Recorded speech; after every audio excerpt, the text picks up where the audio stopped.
মহোদয়গণ যুগ যুগ ধরে এমপি ছিল, কিন্তু শেরপুরের উন্নয়ন আনতে পারেননি। সেই উন্নয়ন যদি আমি প্রিয়াঙ্কা নিয়ে আসি, এটা আমার জন্য কতটুক সাফল্যের একটা বার চিন্তা করেন চাচার আমার। আমরা কি শেরপুরবাসী পিছিয়ে রইব? তাহলে আমরা কোন মার্কায় ভোট দিব? মার্কা মোদে, মার্কা মোদে। জোর হলো না, জোরসে বলো, আরো জোরে।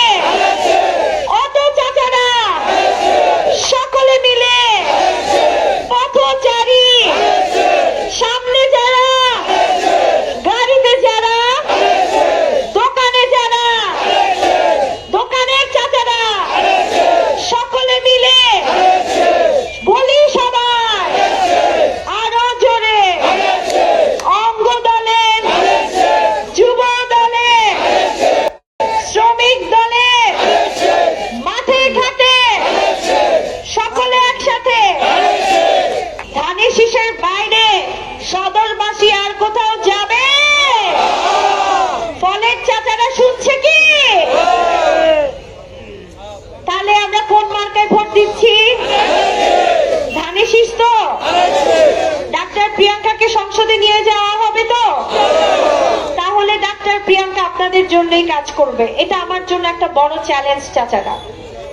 মানব সেবা যেহেতু করতেই এসেছি, সেবা আমি করে যাব, আর সেবা তো আমার পেশার সাথেই জড়িত।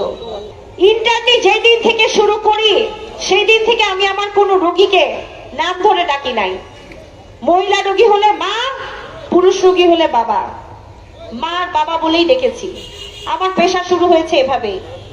আর রাজনৈতিক অঙ্গনে আমি আপনাদেরকে বাবা মার সমমর্যাদাই রাখতে চাই। আরেকটি কথা বলবো, দীর্ঘ 17 বছর আমরা বিএনপি নেতা কর্মীরা অনেক অত্যাচারিত, নির্যাতিত।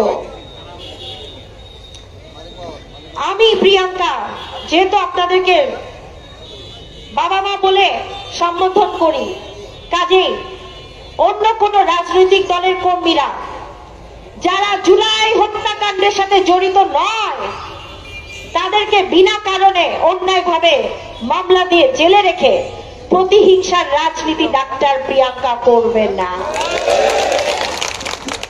প্রতিহিংসা প্রতিশোধের রাজনীতি শেরপুর সদর 1 আসনে 2024-এর 5ই আগস্টের পর আর বেঁচে থাকবে না ইনশাআল্লাহ।